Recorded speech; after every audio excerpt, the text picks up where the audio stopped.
Sled Talk listeners, welcome back to the Sled Talk podcast. We are coming to you guys from Heydays, somewhere in Minnesota. We're filming podcast here at the Albany Lodge booth in the vendor section.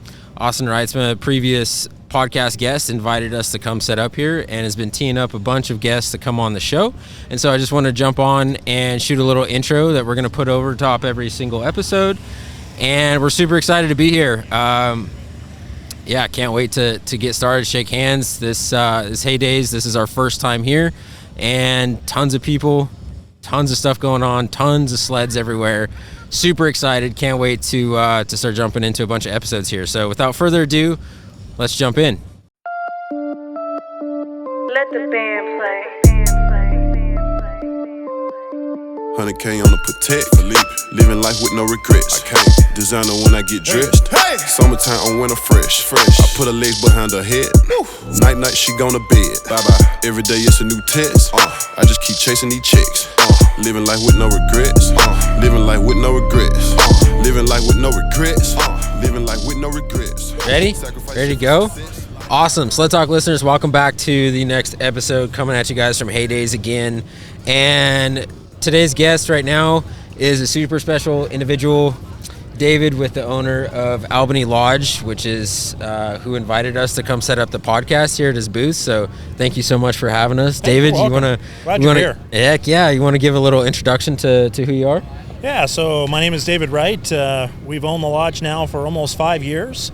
Awesome place to be, and super excited. Yeah. It's good stuff. Glad you guys are here. This is your second year Albany Lodge at Heydays? Or? Second years for us here at Heydays. So first year we sent out Dayton and Jake, and they came out and just kind of see if was this where we needed to be. And sure. Without question, this is we need to get out here and kind of tell our story and who we were and what we're doing and what's up with the mountain. And what we found is like 80% of all of our customers come from the Midwest or the East Coast. Right, sure. They all come out to the Rockies. Everybody wants to be out west. Everybody wants to be out west, and they get out there and they just realize that is the best sledding that they could actually get. And it's the mountain is just absolutely impressive. I mean, when you got 2 million acres of backcountry riding, 300 miles of groomed snowmobile trails, 300 miles of marked trails that aren't groomed, you've got such a diverse area that you can ride. It's amazing. Right. Plus you got the lodge where you can just ride in, ride out, get done riding, go get a beer, stumble back to your room, get back up the next morning, hop on your sled, take off again. Heck yeah, that's the ultimate dream. That is the ultimate dream. Oh my gosh. Just do that every day all winter long. Can't beat that. So all right, that was a great introduction, David. So let's kick it back to a little bit more on the personal side of where you're from. And you can speak on your childhood, how you grew up, and then your career. Well, you got to keep in mind, I'm in my 50s, so this could be a 2-hour segment on your podcast here. So I actually grew up. Most of my years were growing up in Alaska. Okay. That's right, Big Lake. Okay. So it's a little south of Wasilla, or 60 miles northeast of Anchorage. Got it. I have family in Kenai. Okay. Yeah.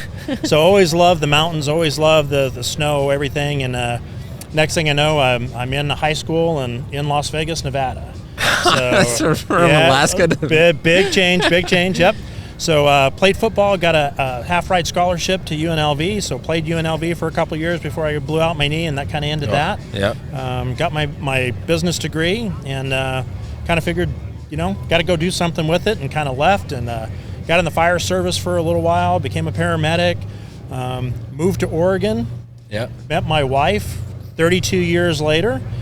She's got me well-trained. Yeah, good. And we kind of bounced around a little bit, but... took my business degree and started working in corporate America. Spent 27 years in the corporate field of sales and marketing. Only had to work for 3 companies, an Advo for 13 years, and then Monster for 3 years.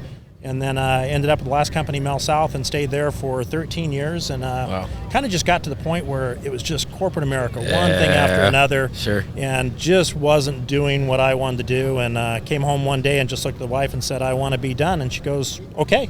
What are we going to go do? Heck yeah, support system. That's huge. It. She's absolutely amazing. And I said, well, let's go buy a bed and breakfast. I'm ready to retire. And I wasn't ready to retire because what we bought was not a bed and breakfast by any means. That doesn't quite add up to Albany Lodge. Yeah, no, I think I lost a few hairs going through this process, trying to get all down. And, and then we bought the lodge, and it was just, having the lodge is just, I looked back at my career, and we spent so much time making a ton of money for everybody else and making everybody else successful. It's like, why can't we do this on our own? Yeah. And that was really kind of the driving force behind it. And now we got the lodge, and got a great staff, and you got Austin Ritzma, who's riding for us, and Tori, and we've got these great riders that come in and just take people out in the back country. And then you get people like Dayton and Hunter and Jake, my 3 operations guys, and they have just absolutely just killed it. Yeah. And getting the business where it needs to go. And so when you get yourself the right staff, you can do just about anything. Oh, and absolutely. They all got a common goal, and the goal is just to make that thing bigger and find the next location to open up. Heck yeah, Yeah, we're looking. Oh boy. Yeah, number 2 is going to be in Bryce Canyon, Utah. Oh wow. So by May, it'll be a summer resort only, not winter. They don't get enough snow there. Gotcha. But we'll get them open, and we'll have that opens up on Memorial Day weekend in 2023. Wow! Congratulations, that's awesome. So I'm trying to lose the rest of my hair. Yeah. I don't blame you one bit. That's crazy. That's super awesome. That's really cool. So Albany Lodge, what all? Obviously, we had the guys on earlier on some episodes, but I want you to take me through what are all of the services that you guys offer all year round. So we're a Polaris Adventure outfitter. So we've got 65 brand new Polaris snow machines every year. Heck yeah. So we've got them both from the mountain sleds clear into the trail sleds. So we've got a good mixture of both. So whatever your riding skill is, we have those machines. So you're going to get top-notch machines. We have nothing but certified techs working on the machines that are there. So they're all Polaris certified. We have a restaurant. We've got a chef that we just brought in January from Alaska. He's our key chef, and boy, can he ever cook. Oh, my goodness. Turned our restaurant upside down and just really is putting out just high-quality food. That's awesome. Wait till you get back out. Wait till you get out there and taste some of this food. You're not going to want to leave. You're going to move to Wyoming is what you're going to do. Man. But then we got a bar that's there as well. The bar's open until 2 a.m. We've got 14 cabins, 9 hotel rooms, and then obviously the rental facility. We're open 365 days a year. We have a full guide service. Yep. We've now got a fishing guide service. We're one of the few that actually has an outfitter and guides license for the Medicine Bow National Forest. So essentially, if you want to do multiple days, my guys can take you out either fishing or hunting, or if it's just riding, you can do that as well, or you can have a big mixture of both put together. So it's really a true destination resort. That's incredible. To go in and hang out at and just relax and do nothing. Yep. Wow. So what kind of toys do you have for the summertime? Oh, so we got 22 UTVs, from Generals to Rangers to next year we're going to have the Turbo S's and the Turbo R's that we'll have sitting out there as well. So lots of UTVs. No ATVs, kind of stay away from those. People have a tendency to go off cliffs and hit trees. So we kind of stayed with something that they're in a seatbelt on and a roll cage around. It makes it a little bit safer that way. It's not like riding a snow machine into a tree. Sure. A little bit, they get a little crazy when they get on the dirt. So full summer activities. We have e-bikes for people to go out and ride, and kayaks they can take up to the lakes to play on the lakes and go fishing with. So, and now we just literally got a new motorcycle guide for the single track up there, because it's a world-class single track that's on there. And so we've got a guide who actually helped build the track. Who's now guiding people just for motorcycles alone. Wow. Just do it all. So we're trying. We're trying to get out there. So when somebody comes, it's diverse enough. You can either sit back on the porch and relax at the lodge, or you can get out there and just go balls to the walls and have yourself a great time, no matter if it's summer and or winter. Sure. Awesome. So, so from a marketing standpoint, what's how best are you guys driving traffic to get customers? Yeah, well, obviously, I'm talking to you. Podcast is the way to go. So anybody who's out there that's listening to this, you need to get hooked up with these guys, because they're going to get your message out. Appreciate that. Yeah, no problem. And it's me coming from the marketing background. That's where I spent all my time. You're really got a mixed crowd of how you actually talk to people. So podcast kind of touches everybody, because everybody takes the time to listen to podcasts, rather if they're a 60-year-old guy who's still out there riding the mountain, or a 20-year-old kid who's just learning how to ride, they listen to podcasts. And then you got the folks that are in the Midwest. Well, they like direct mail, so we send out direct mail stuff. Yeah. You get a good mixture. So we're very diverse in how we're actually putting the marketing out there to people.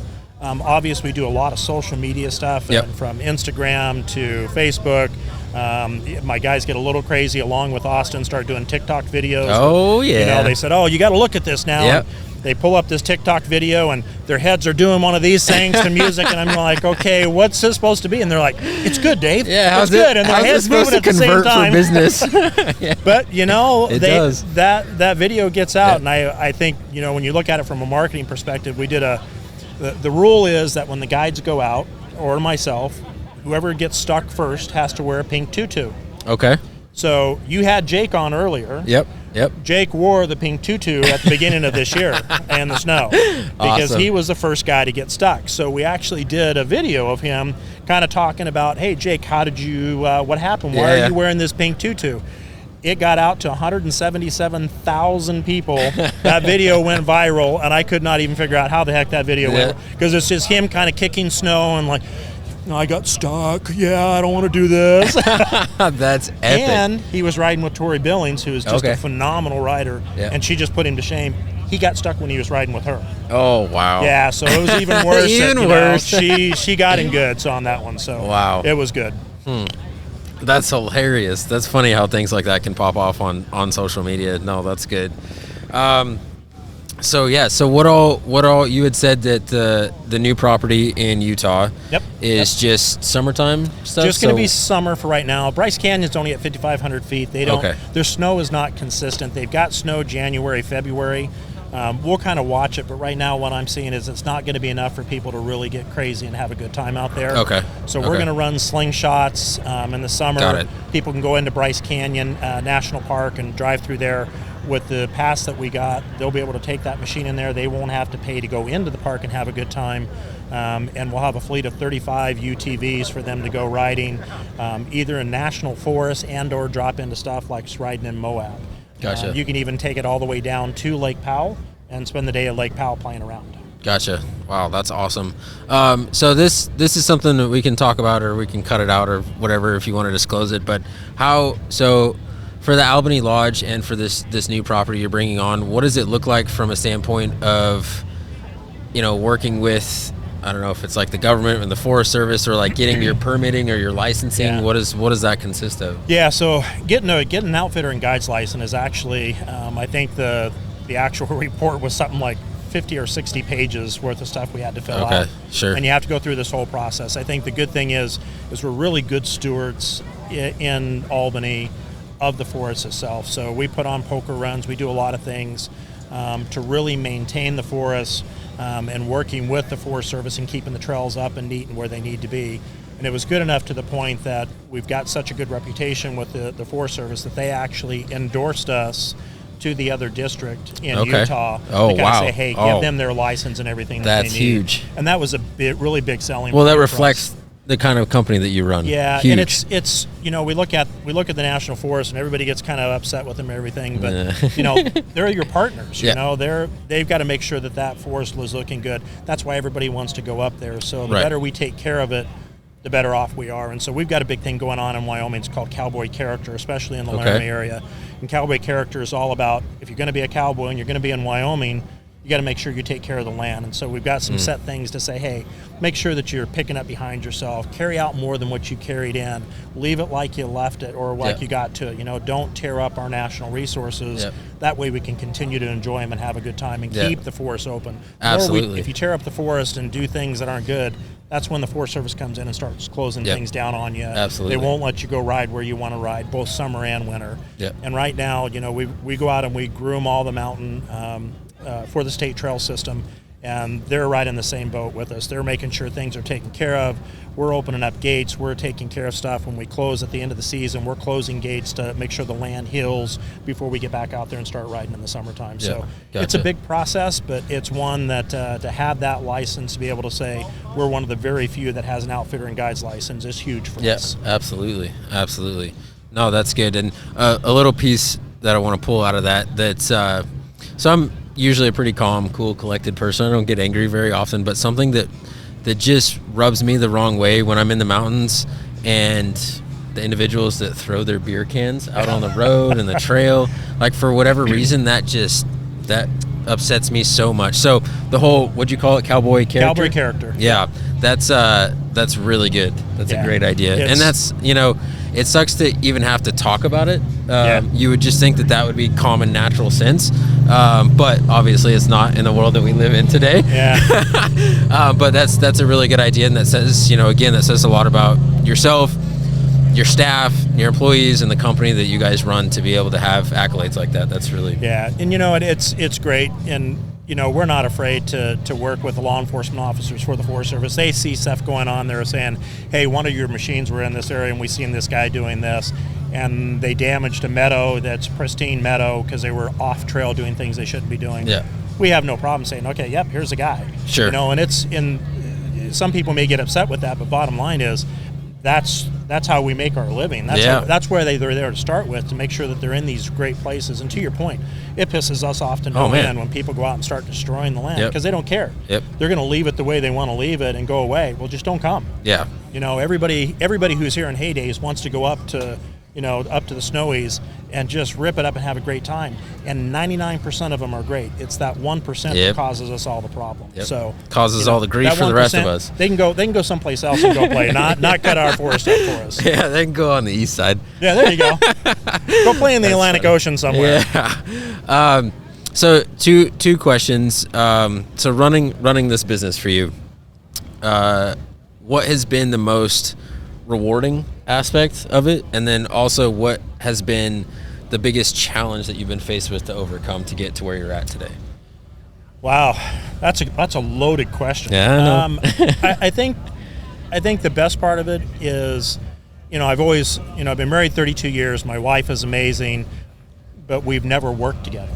Okay. We've never been on a project and focusing on something together. Got it. To me, this is something that's been really cool, and I would say probably the most rewarding part is being able to spend every day with her.